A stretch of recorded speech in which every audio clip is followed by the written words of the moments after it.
Morning students, welcome to your social studies class. So today let's start chapter number 3 from geography, drainage, page number 147. So drainage का मतलब क्या होता है कि किसी भी एरिया का जो रिवर सिस्टम है उसको हम ड्रेनेज बोलते हैं. यहाँ पे इंट्रोडक्शन में आप देखिए, the term drainage describe the river system of an area. किसी भी एरिया का जो रिवर सिस्टम है या फिर जो वाटर सिस्टम है उसको हम ड्रेनेज बोलते हैं.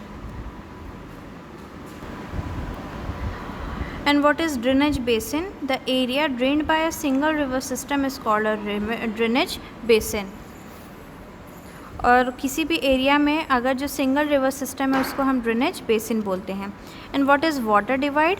जब कोई माउंटेन या फिर कोई भी अपलैंड है, एरिया कोई ऐसा है जो कि दो रिवर्स को डिवाइड कर रहा है दो पार्ट्स में, उसको हम वाटर डिवाइड बोलते हैं. जैसे कि आप डायग्राम में देखिए, stream A and stream B अब बीच में है वाटर डिवाइड. अगर कोई माउंटेन है या कोई लैंड है या कोई एक ऊंचा उठा हुआ पोर्शन है जिसकी वजह से जो दो स्ट्रीम है रिवर की वो दो पार्ट्स में डिवाइड हो रही है, एक दूसरे से सेपरेट हो रही है, that is known as water divide. So drainage system in India. Drainage system India का कैसा है? Accordingly the Indian rivers are divided in two major groups. जो हमारा इंडियन ड्रेनेज सिस्टम है वो मेनली टू मेजर ग्रुप्स में divided है. First in Himalayan river and second is peninsular river. So दो पार्ट्स में डिवाइडेड है, Himalayan and peninsular. The two major Himalayan rivers, the Indus and the Brahmaputra. Himalayan जो reverse है उसमें दो reverse कौन कौन सी सबसे इंपॉर्टेंट है? इंडस और Brahmaputra, from the north of the mountain ranges. और ये कहाँ से फ्लो करते हैं? नॉर्थ से.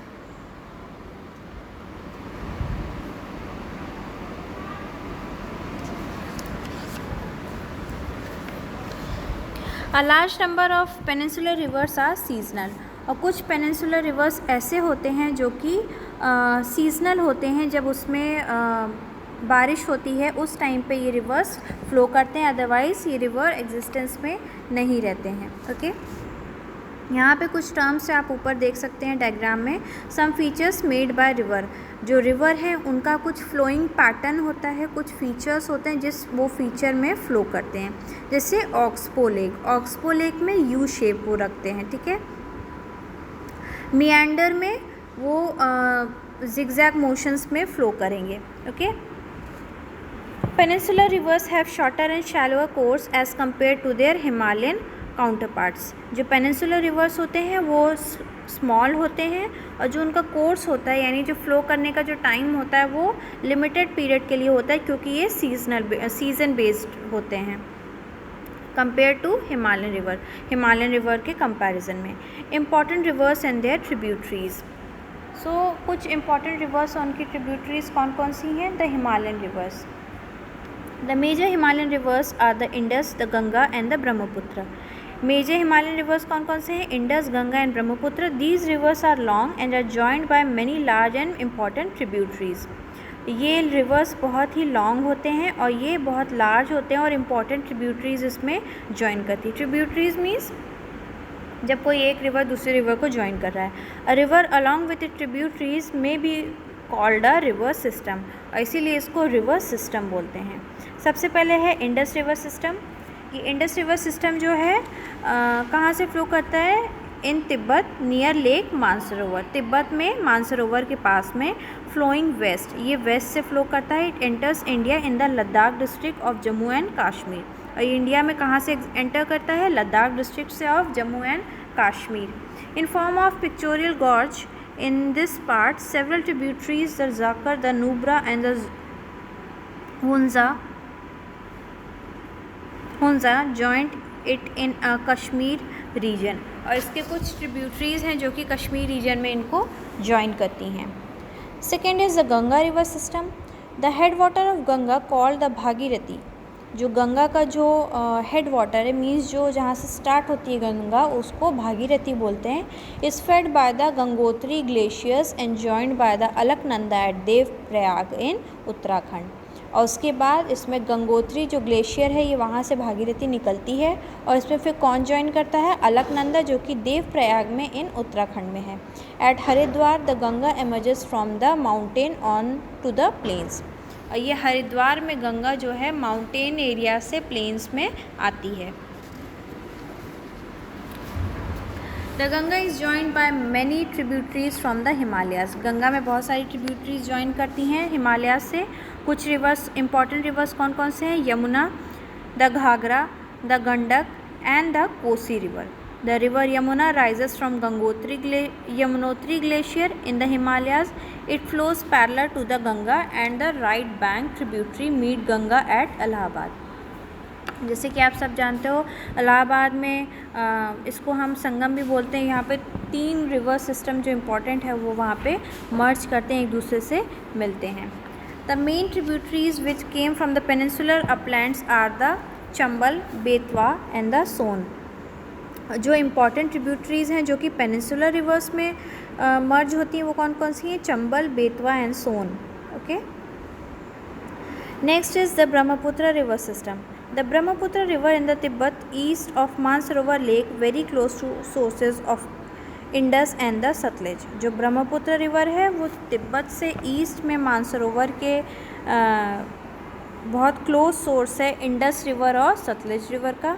It is slightly longer than the Indus, और ये इंडस रिवर से थोड़ा सा बड़ा है और ज़्यादा फ्लो करता है। And most of its course lies outside India, और इसका जो फ्लोइंग डायरेक्शन है, जो इसका कोर्स है फ्लो करने का, वो आउटसाइड इंडिया है, इंडिया के बाहर ही ज़्यादातर फ्लो करता है।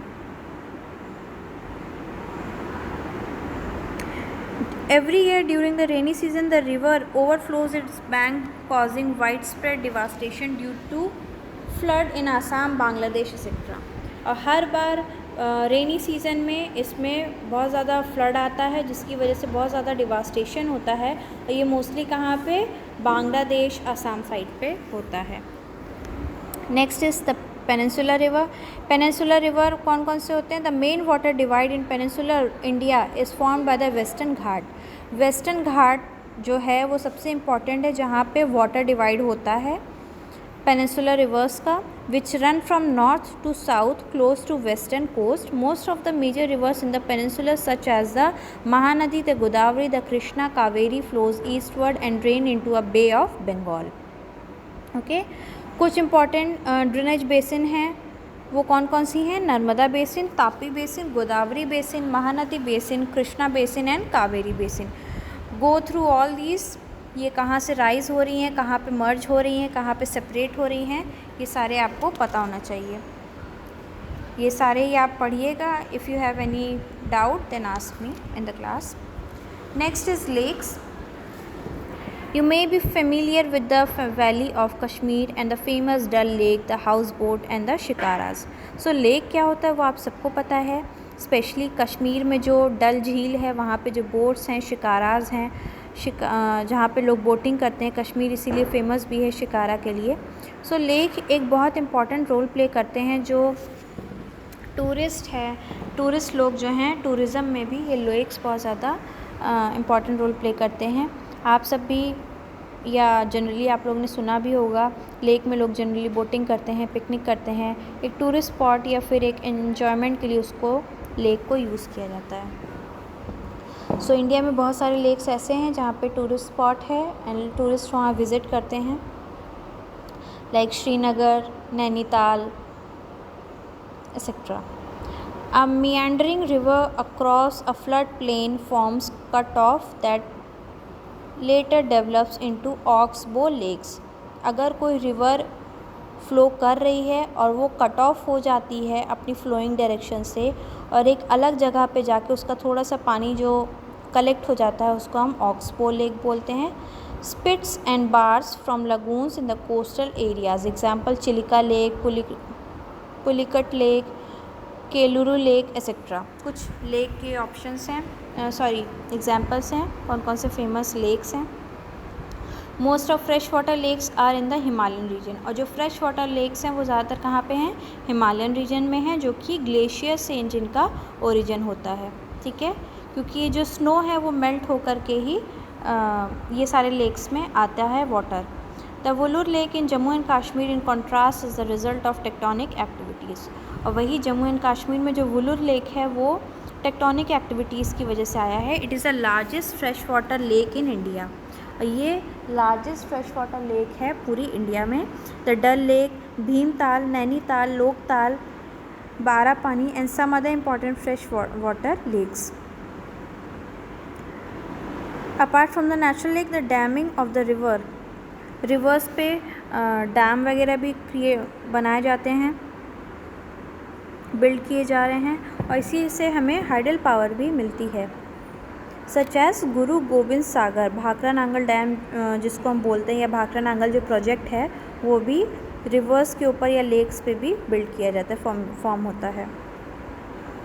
Role of rivers in the economy, अभी मैंने बताया कि जैसे जितने ज़्यादा टूरिस्ट वहाँ विज़िट करेंगे, लेक्स में आप बोटिंग करोगे या फिर जो भी आप शिकारा पे अगर रुकते हो, पिकनिक स्पॉट पे जाते हो या आप कहीं घूमने जाते हो, वहाँ लेक है, जब भी आप उसको विज़िट करेंगे, जिसकी वजह से हमारी इकॉनमी भी अच्छी मेंटेन होती है, बिकॉज लेक्स जो है, जो टूरिज़्म है वो बहुत ही इंपॉर्टेंट रोल प्ले करता है for the economy.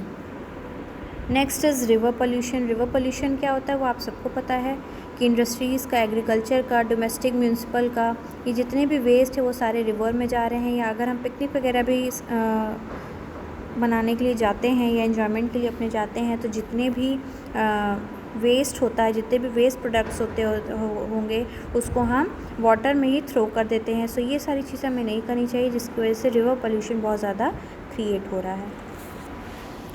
National river conservation plan NRCP, ये जैसे गंगा एक्शन प्लान है उसी के अंडर में नेशनल रिवर कंजर्वेशन प्लान भी बना था, जिसमें रिवर्स को पोल्यूशन फ्री रखने के लिए मेथड्स बनाए गए थे। Ways to control river pollution, कुछ वेज है जिसके थ्रू हम रिवर पोल्यूशन कंट्रोल कर सकते हैं। लाइक किसी भी तरीके का वेस्टेज को, जो इंडस्ट्रियल वेस्ट भी है, रिवर या पॉन्ड्स में हम ना फेंकें। जो इनटॉक्सिक मटेरियल्स है उसको हम रिवर्स में ना फ्लो कराएं। इंडस्ट्रीज़ के जो टॉक्सिक मटेरियल्स हैं उनको हम फ्लो करने से बचें। इंडस्ट्रीज़ को हम इंस्टॉल ना होने दें जो कि रिवर बैंक्स के फ्लोज़ में इंस्टॉल किए जाते हैं। जो कपड़े धुले जाते हैं, व्हीकल्स हैं, ये सारे रिवर बैंक्स में नहीं होना चाहिए। Washing of all these should be ban. Soap, detergent, ये सारी जितनी भी चीज़ें हैं जिससे रिवर को हार्म हो रहा है या रिवर वाटर को हार्म हो रहा है, पोल्यूशन हो रहा है, वो सारी चीज़ें करने से हमें बचना चाहिए और ये सारे मेजर्स को फॉलो अप करना चाहिए। So this was a chapter, we have completed it, and in our next class we will do question and answer of this chapter.